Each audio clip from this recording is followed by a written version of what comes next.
Então, deputado Tarcísio, como é que o senhor avalia a qualidade dos nossos candidatos? Nós não tiramos foto. Foto. Pedrão, por favor. Rapidão.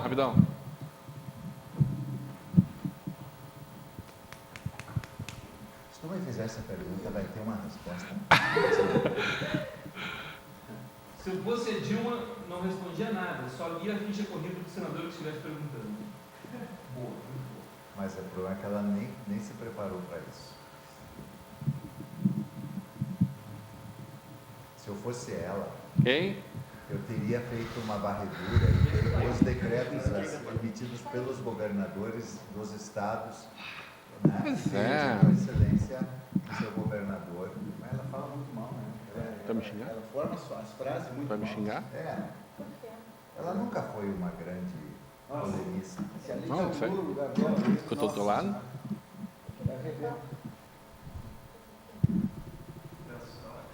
A gente podia botar uns livros. Vê, por favor, 2 Bíblias para nós botar embaixo da professora aqui. Pra ela parar de me encher o saco. Eu tô quieta. 2h36?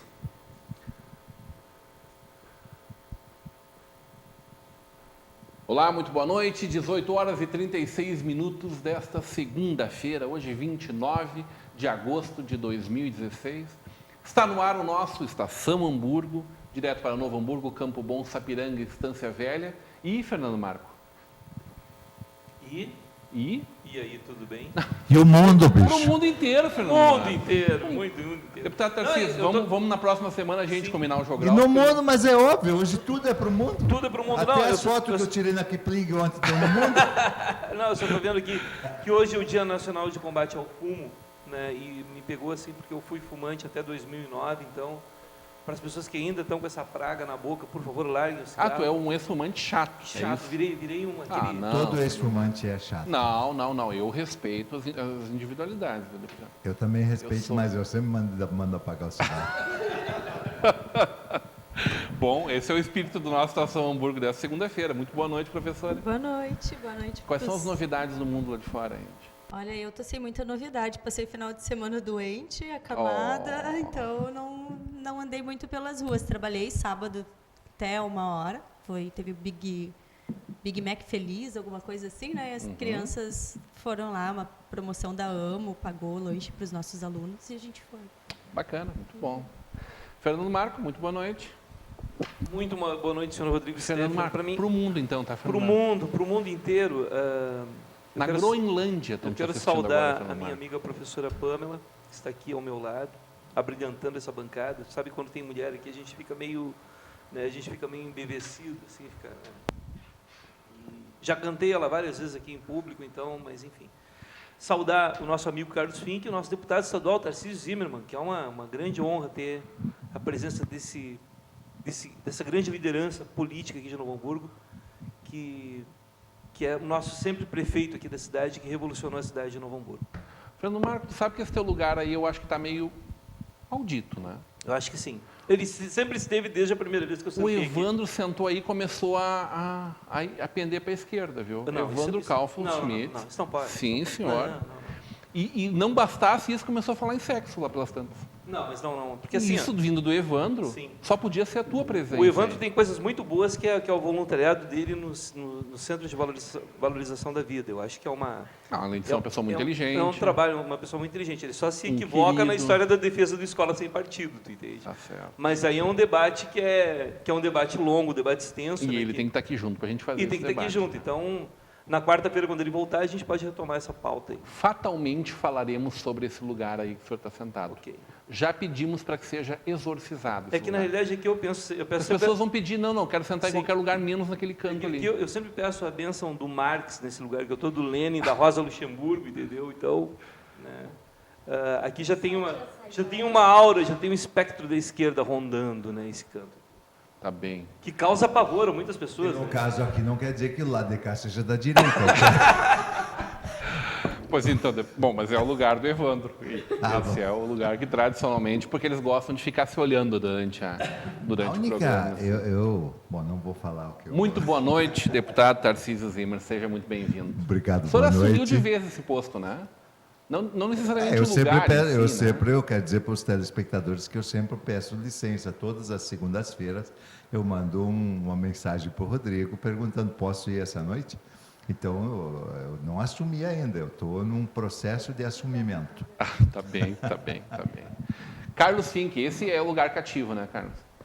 Boa noite, Rodrigo. A gente tem que cuidar agora, porque o Carlos Fink não pode mais ser só chamado de Fink, porque Fink mais importante agora é o filho. Se falar em fim, acabou de entrar uns 10 aqui na sala. Aí. Então, boa noite ao Rodrigo, boa noite aos companheiros de bancada, boa noite, telespectador. É um prazer sempre estar nas segundas-feiras aqui, sempre faço um esforço muito prazeroso para mim de estar aqui, né, de poder fazer essa comunicação dos nossos debates com os nossos telespectadores. O retorno que dá isso nas ruas, né, a gente tem muitas pessoas conhecidas que assistem o programa aqui de Novo Hamburgo e da região, então eu tenho muito prazer em estar aqui com esta mesa seleta de discussão tão qualificada como é a nossa bancada aqui. Tenho muito prazer em participar. Eu preciso confessar aos senhores, especialmente a esse lado esquerdo aqui desta mesa, que eu preparei uma foto hoje, especialmente pensando em vocês, para o nosso debate aqui. Uma foto antiga da nossa cidade, logo o nosso quadro aqui, que a gente já não pode mais viver sem ele, né? As pessoas reclamam, as pessoas perguntam como a gente se abastece, como faz para contribuir. Maravilha. Fink, hoje foi um dia, aliás, um fim de semana quente em Brasília, né? E hoje foi um dia pululante aí. O que tu enxergou desse dia? Quanto tu conseguiu acompanhar dos debates no Senado Nacional? Eu tive assim acompanhando alguns debates dos senadores e também do Conselho Jurídico, tanto da acusação quanto da defesa da presidente Dilma. E hoje eu assisti, a partir das 9 horas da manhã, consegui em vários momentos assistir as perguntas e as respostas então da presidente Dilma. O que eu noto assim que realmente estão procurando um motivo, acharam um motivo para fazer o seu voto, que não é o motivo amparado legalmente, né? Estão buscando uma maneira, sei lá, se encher o saco de ter o PT no governo, o que é, e não tem coragem de dizer isso, né? Eu acho que deveria ser mais explícito, deveria dizer isso: olha, nós não queremos mais e vamos votar por isso. Mas ficam buscando, rodeando os senadores que querem votar a favor do impeachment. Eu acredito que falta argumentação legal, né, para esses senadores, e tem uma falta de verdade de dizer: olha, nós não queremos mais a presidente Dilma, nós não queremos mais o PT no governo. Então diga isso, ficaria mais bonito. Então, mas com isso prospera a tese do golpe? Olha, se falar em golpe ou não golpe, eu não sei se é o termo adequado de falar golpe, talvez seja, né? Eu não analisei essa questão, mas o que eu vejo assim que não tem fundamento nas falas dos senadores para achar um motivo legal de dizer: olha, tu errou, porque as pedaladas. Mas as pedaladas são históricas no Brasil, dos prefeitos, governadores, dos ex-presidentes da República. Talvez faltou fiscalização do próprio Congresso Nacional, né, que deveria se preocupar mais em fiscalizar o Poder Executivo, os atos do Poder Executivo, e sinalizar. Então, o próprio Tribunal de Contas já vem apontando de muitos gestores essas falhas. Então, estão buscando isso como elemento, não é roubo, né? Ela disse onde é que foi aplicado o dinheiro, outros lugares ela fez o decreto e nem usou o dinheiro, nem usou a rubrica. Então, acho que, na verdade, falta uma verdade de dizer: olha, eu não quero mais por isso. E estou usando isso para derrubar o presidente. Que eu acho lamentável isso para a democracia brasileira. Ô, Fernando, tu acha que esse tangenciamento no discurso, assim, eu ouvi, eu acho que foi em torno de 15 horas, mais ou menos, até aquele momento, nenhum dos senadores sequer pronunciou a palavra Lava Jato. consoante com isso que o Fink está falando. Provavelmente tem aí N motivos, ou cada um possa ter vários motivos para não gostar da presença, para não querer, para não suportar a presença da presidente Dilma. Mas me parece que o cerne da questão talvez seja este. Pode ser. Na realidade, assim... O senhor quer atender o telefone? Fica à Desculpa, vontade. porque tocou aqui, eu me esqueci de desligar. Enfim, isso acontece. Não, é que na realidade, um dia triste como hoje, assim, é um golpe para a democracia, né? Chega a ser um deboche, assim, da maneira que o Senado se comportou, né? Até as figuras que a gente viu ali, como a Ana Amélia, vestida de verde e amarelo, né? Enfim, né? A fala titubeante do Lazia Martins, né?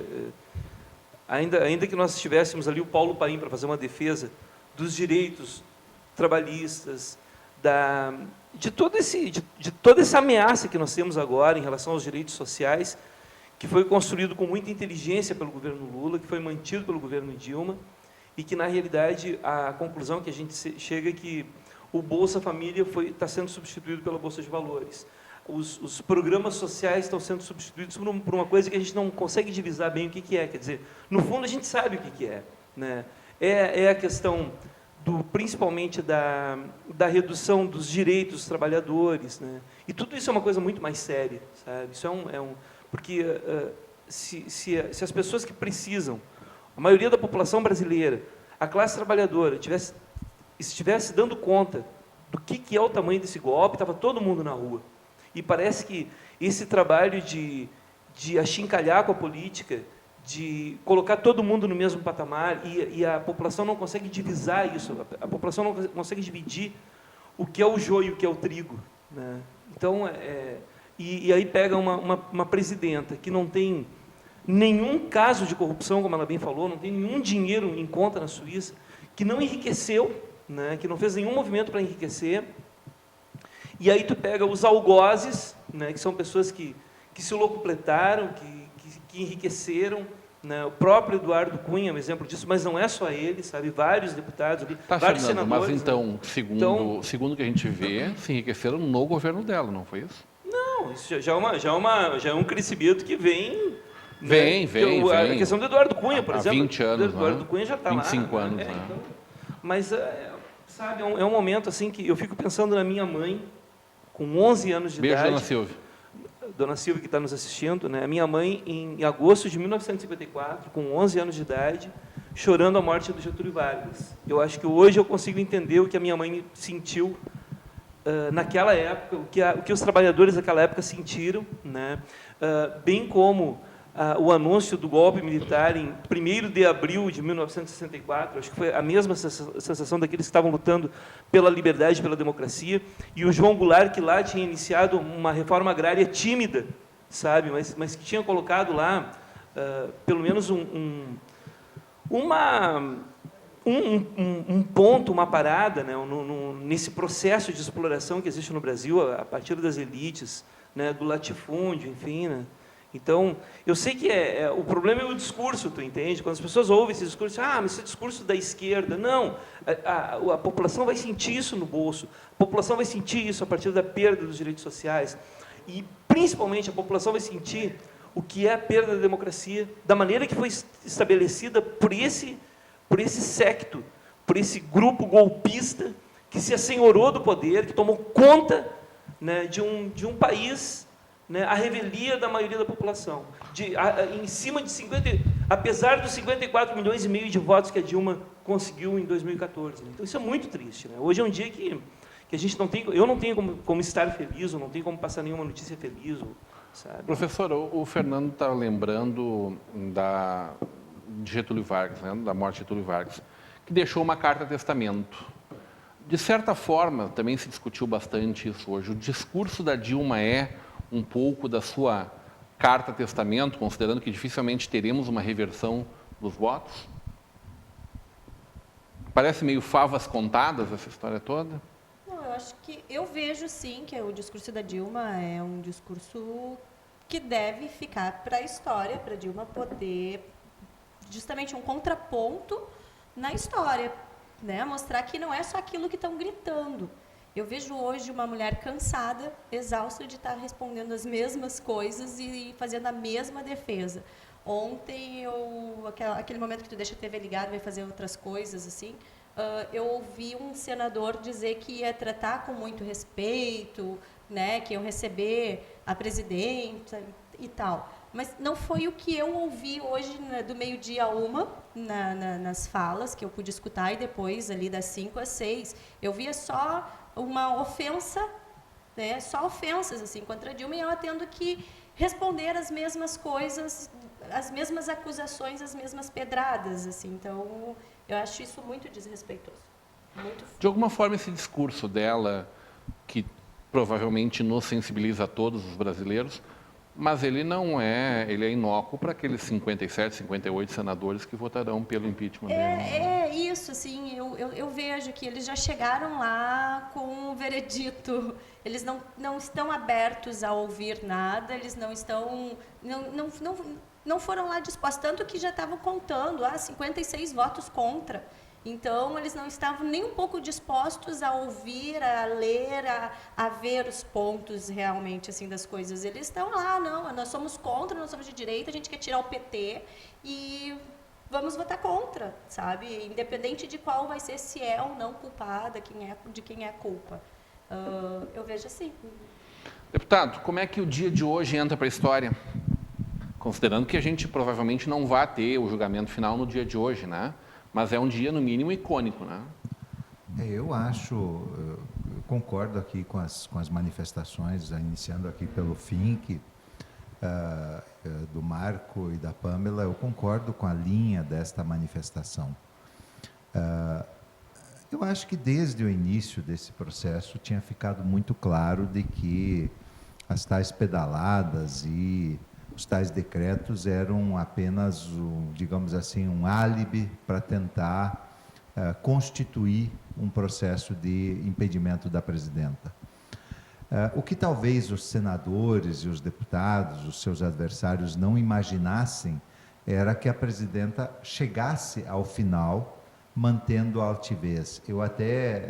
As redes sociais têm divulgado frases deste pronunciamento da Dilma, da presidenta Dilma, e uma frase aqui que me chamou muita atenção.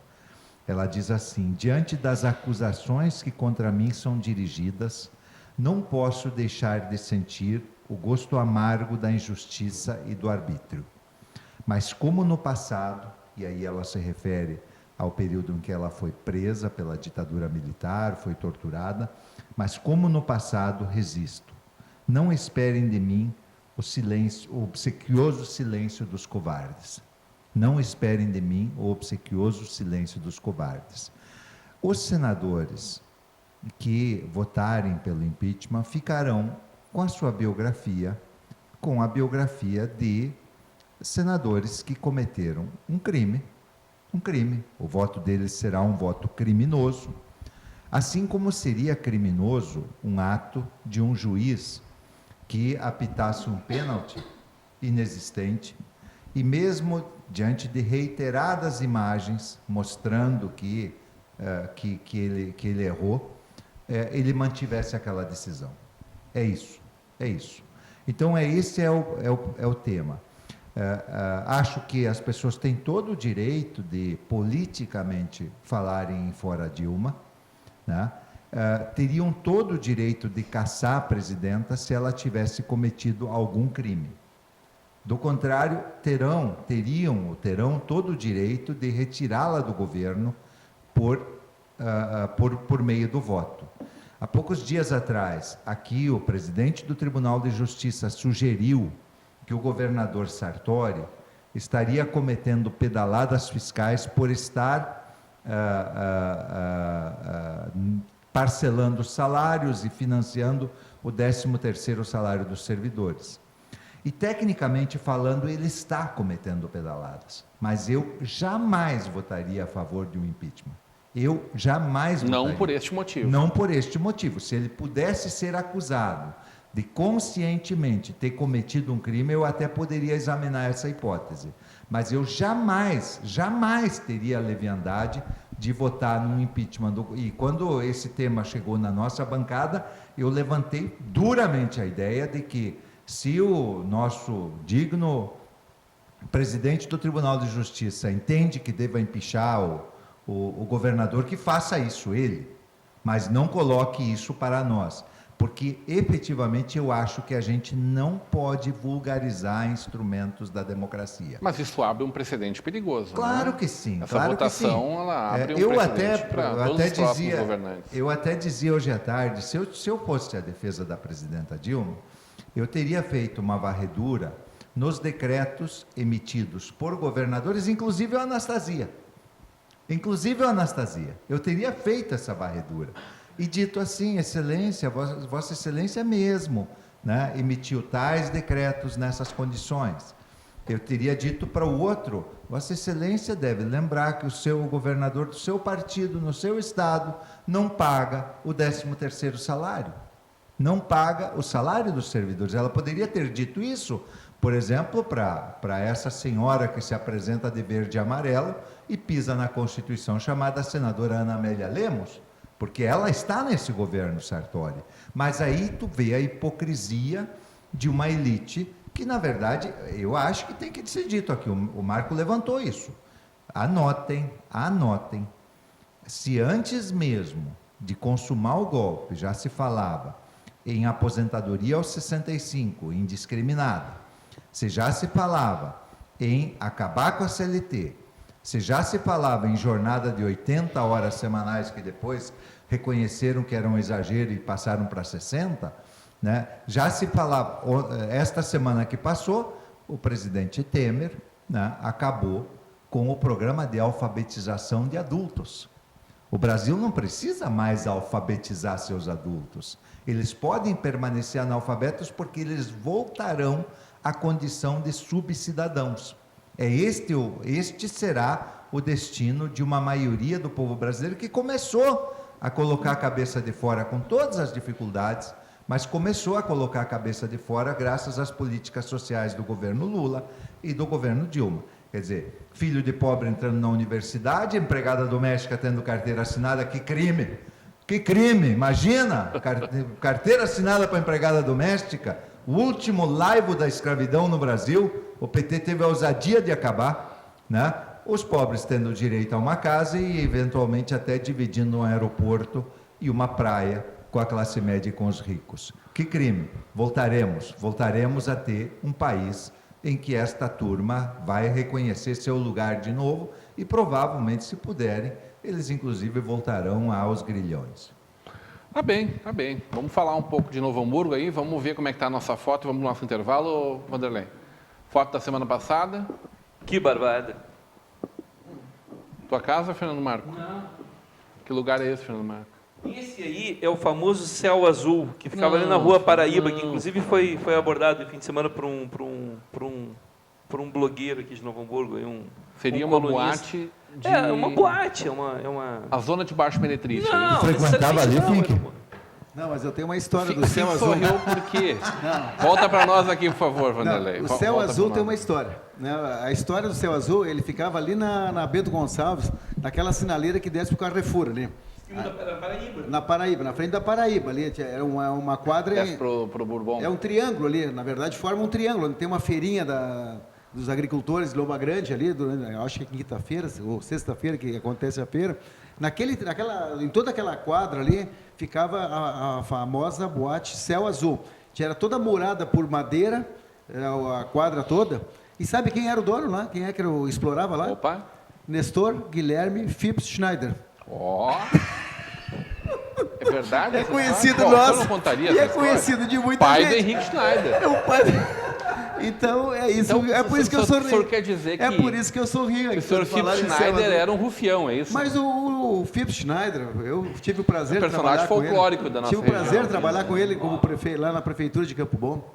E é uma figura, sempre foi uma figura assim maravilhosa. O Phipps era uma pessoa de um coração maior que o corpo Na dele. realidade, Pink, a minha verve artística, ela vem de dois primos meus, primos da minha mãe, da dona Silvia, o Lauro e o Macir, que deixava as mulheres em casa e iam para o Céu Azul, um tocar cavaquinho, outro tocar pandeiro. Tocar instrumento, Então, entendeu? o Phipps tinha ali o Céu Azul, ele era o econômico ali. Ele, o Phipps foi rei momo, né? E com isso ele fez uma relação de amizade com o Cláudio Strasburger. E o Cláudio, então, levou ele para ser o RP. Ele era o RP, nunca estudou, né? Nunca foi numa faculdade, mas ele era um RP nato. Mais relações institucionais. Isso. E ele, então, era o Relações Públicas do Grupo Strasburger. Na primeira exportação, que eu já trabalhava lá no grupo, eles fizeram fretaram, o Cláudio foi o pioneiro, o Strasburger foi o pioneiro na exportação de sapato no Brasil. Bom, isso a gente pode contar outro dia aí, como é que foi, porque o Cláudio me contou toda essa história, que o ex-governador Brizola formou uma comissão de empresários do ramo setor coreiro-calçadista, aqui do Vale, e mandou esse pessoal para os Estados Unidos, né, pago pelo governo do estado, como nós fizemos, Tarcísio, aí, esse programa das pequenas indústrias aí, que a gente está levando para as feiras. O governador Brizola mandou, então, para os Estados Unidos. Chegaram lá com as suas amostras. As amostras eram incompatíveis com o mercado americano, né? Então não venderam nada. O que o Cláudio fez? Ele foi nas lojas e comprou sapato. Comprou sapato, pegou já o modelo que tinha, pegou as formas, o tamanho de forma, a largura de forma, que é diferente do brasileiro, e chegou aqui e mandou fazer tudo novo. E aí não esperou mais por uma nova comitiva de governo, ele mesmo foi para os Estados Unidos com a sua mala, e lá ele fez o primeiro pedido então, de exportação nesses modos. Bom, quando estava pronto o sapato, eles chamaram o Expresso do Rio Grande de São Paulo, fizeram uma fila de caminhão Ford, né, lá na frente da fábrica, lá, e o Phipps botou em cima de um dos caminhões uma bandinha. E aquela bandinha foi tocando até Porto Alegre, puxando aquela fila de caminhões da primeira exportação de sapato. Então, esse era o Phipps, a gente pode contar outras histórias que eu sei dele aqui. Tive o prazer de Como é trabalhar que se com ele. conheceram o Cláudio Strasburger e o Phipps? Provavelmente no Céu Azul. Bom, eu Eu não acertei falei nada então, aqui. eu acertei, ali Eu era, só não era? perguntei. Eu acertei, não era. Não era o Não. Nome Estrelas, né? Não era. O Volta Phipps para era do nós mesmo aqui, partido. então, por favor. É que o Phipps também era, enquanto volta a imagem aí, o Phipps Volta era nós a também do mesmo partido do Cláudio. Né? O Cláudio era do PTB, quando concorreu a prefeito em Campo Bom, perdeu por meia dúzia de votos lá. Tem uma história bem gozada também, que na época não tinha ponte ali, que separava a Barrinha com a cidade. E o pessoal, então, do outro partido lá não deixou a balsa atravessar com os eleitores de lá, que eram todos do Estrasburgo, trancaram no outro lado do rio lá. Tem uma história bem interessante sobre isso. Mas o Cláudio, então, conheceu o Phipps também na política. O Phipps foi candidato a vereador aqui em Novo Hamburgo, né? Não se elegeu, mas foi candidato. E eu provavelmente também no Céu Azul. Reconhece essa casa? Essa casa onde morava o nosso intendente, né? Leopoldo Nosso Petri, vereador. na Pedro Adams Filho. Exato. Infelizmente foi... Está de pé a casa. mas totalmente modificada, né? Ela está bastante deteriorada, né? Mas ela está de Mudaram. pé ali perto do Sempre Vivo, naquela redondeza. Eu ali, não né? sei se está em pé ainda. Tá, passei por lá Hoje? esses dias ainda. Tá. Esses dias ainda. Mas ela está totalmente modificada na sua estrutura. A fachada virou Embaixo. um comércio embaixo, né? Foi preparada para o comércio. Não tem a sacadinha, tem só uma porta em cima e tem aqueles arcos ali que ainda lembram estes arcos aqui ainda. Vamos para a foto hoje? E ao lado dessa casa era a empresa Calçados Petri. Essa aí é a famosa Rua General Neto. Vamos conversar, vamos deixar essa foto aí e a gente volta já já. Essa eu conto a história.